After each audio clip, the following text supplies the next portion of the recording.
roofing expert per se, but I do have cedar roof at my home in the same shape, and it needs redoing also.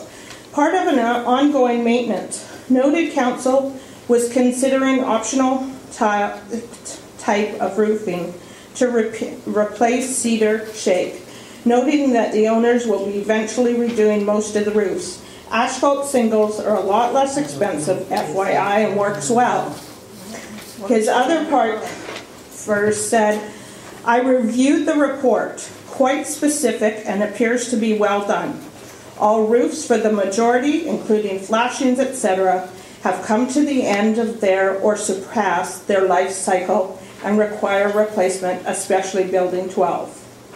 The council and owners really do not have the option not to proceed with re-roofing to protect the investment of the owners. Suggest you have Don quarterback a tender out to trades. We have 8 quotes, and I'll be handing that out shortly after Don talks about the specifics. Goes on to say we'd get a separate quote for Building 12. That has to be done first, and then quotes for the remainder. He says, and last, if there is a company or two that can quote on doing all the work together, staging it over the next year on a priority basis, suggest that it also gets done as an option, as the levy fees would not necessarily have to be paid up front if we all agree to that. In order to migrate any further unnecessary water damage, suggest the entire project be completed within 1 year. So that is cut and paste from Roger Brandon.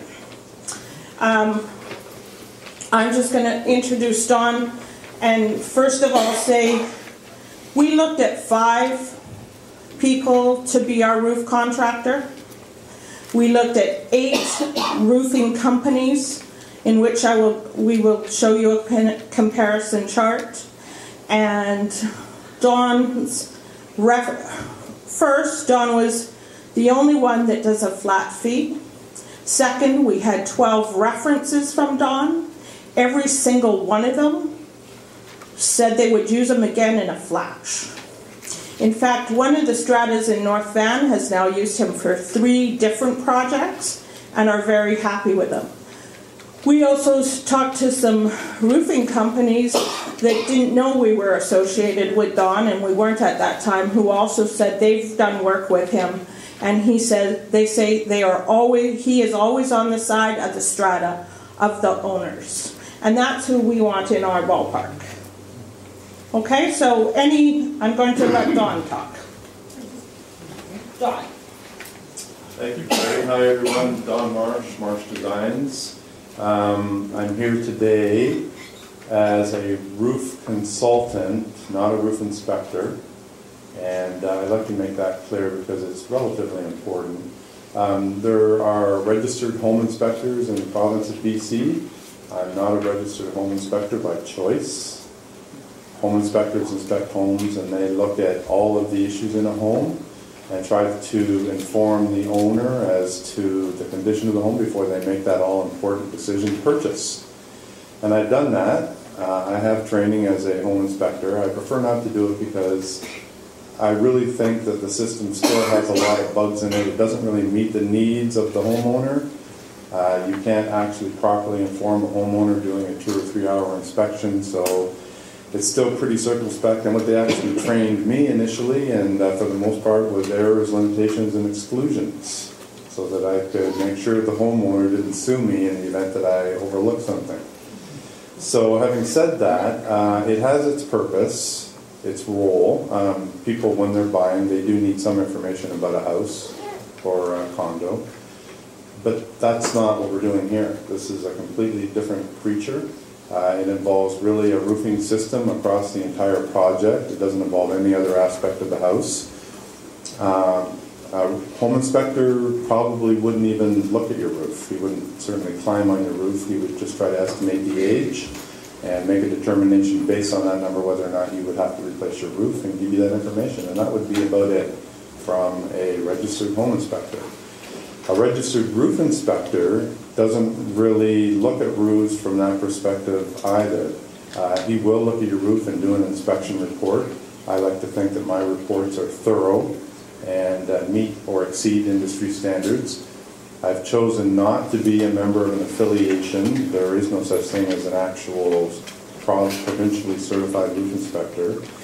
Affiliations have their own interests, and affiliations, for example, like RCABC, it's a well-known affiliation in the province of BC, is simply what it says, the Roofing Contractors Association of British Columbia. And if I was a member of that association, I could only interact with and promote likewise affiliated contractors.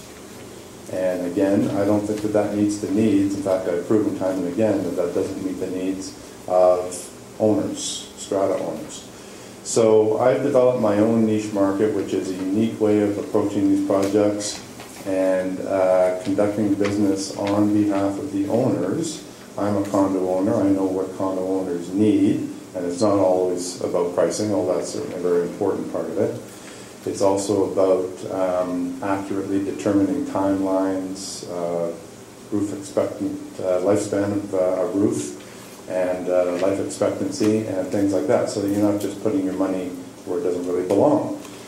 So in that sense, I'm a project manager, which is what I call myself, project supervisor. Marsh Designs manages roof projects, specifically for stratas, because they're a lot more involved than homeowner roof.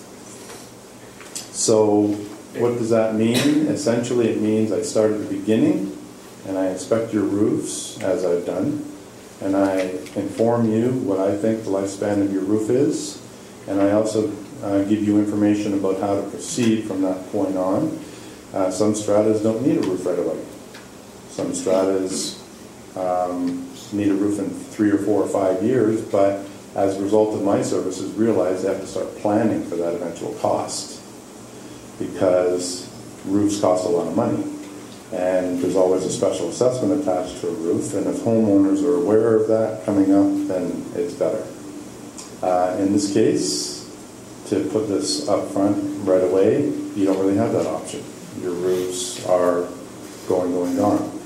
Your buildings are 22 years old, or at least the roofs are, and 22 years for any roof is pretty much the end of life expectancy, whether it's cedar or the older style asphalt, or even a flat roof that's a torch down roof, or tar and gravel. And we'll get to those specifics in a minute. So you can ask questions about my role in this if you wish, that's not a problem. At this point, I would say simply that I've been asked to create the project, determine first of all, prove to the owners that you actually do need to replace your roofs immediately or at this time. That's a necessary function, obviously. So we'll proceed with that discussion in a short while. And then immediately proceed with obtaining contractor quotations and looking at the specifications that manufacturers of different types provide, so that the council and the strata can come up with a good roof system. It's not always the same manufacturer these days. And so that's the next part of what I do in project management, come up with pricing that's suitable. And to do that, we look at a number of contractors and a number of systems. And then once council and the owners are comfortable with the type of product, a manufacturer, and a cost, we then proceed with the next phase of the project, which is contracts and specifications, to make sure that the owners are protected and that the contractor has rights and understands them. And then I supervise the project on a daily basis by showing up and inspecting the roof, making sure that your substrate, your roofing decks and framing is all appropriate, isn't just being covered, and that the new roof system goes on the way the specifications say and the manufacturer of the product say that it should, in order for your warranties to be valid. In the end, that's what we're protecting, your warranty, because we want the roof system not only to last by being installed correctly, we want the manufacturer to always warranty your product in the event that something goes wrong. And that's actually a fairly important component, the manufacturer's warranty, and we'll get to that in a bit later as well.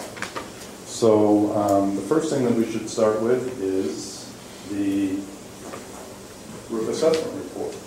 As I indicated earlier, it's necessary to show that the roofs actually need to be replaced and why. Sorry. I think it's good. Yeah, okay. So we'll start with the flat roof.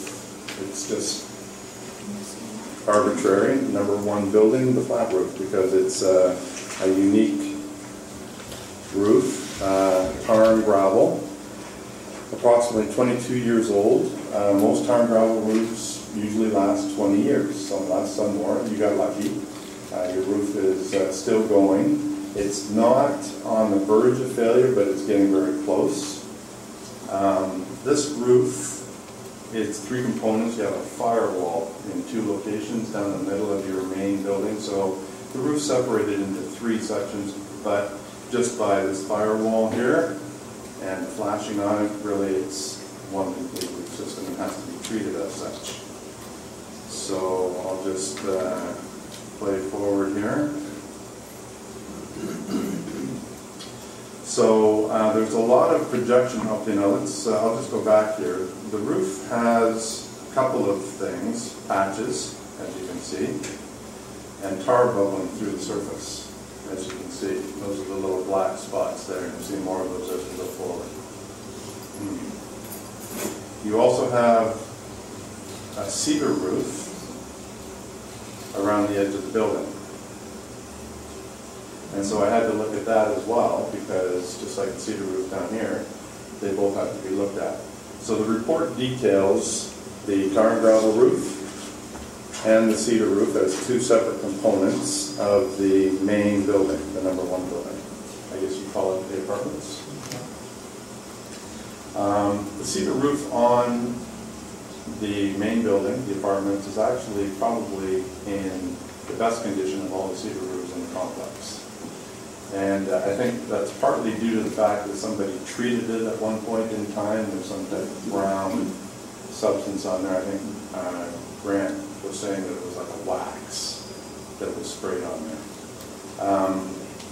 The pressure washing dried the shingles out and made them prone to being brittle and cracking because they no longer have as much oil in them. Cedar has oils in it naturally.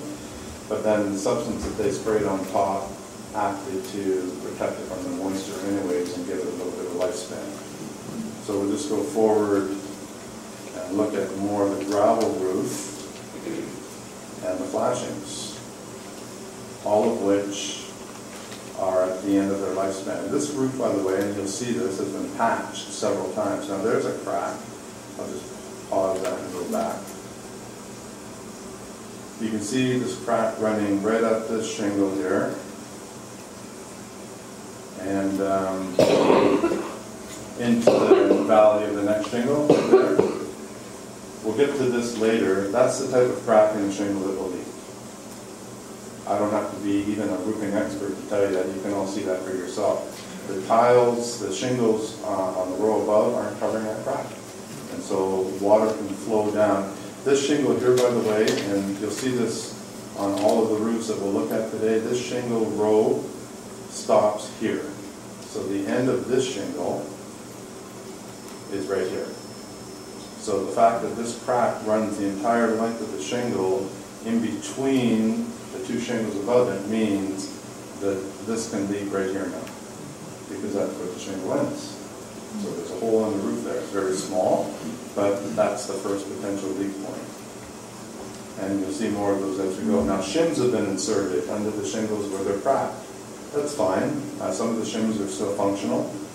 Others aren't.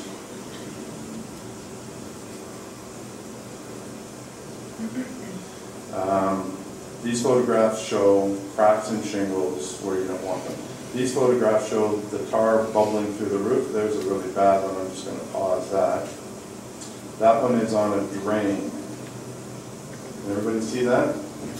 That's the asphalt and the membrane exposed on the edge of a drain. And I showed that picture in my report.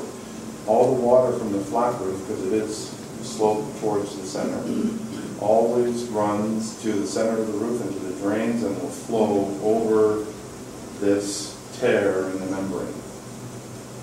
So that's a very vulnerable point. I have no choice as an inspector to say that membrane is cracked. It's going to start leaking, especially since all the water on the roof flows over that crack on its way to the drain.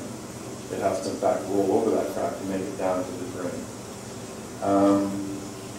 That's to be expected on an old roof, whether it's tar, gravel, or any type of roof, and that's because the sun's energy is the most destructive component on a roof. It basically bakes the asphalt and heats it up and bubbles it through the surface, which are those bubbles that you've seen in previous photos.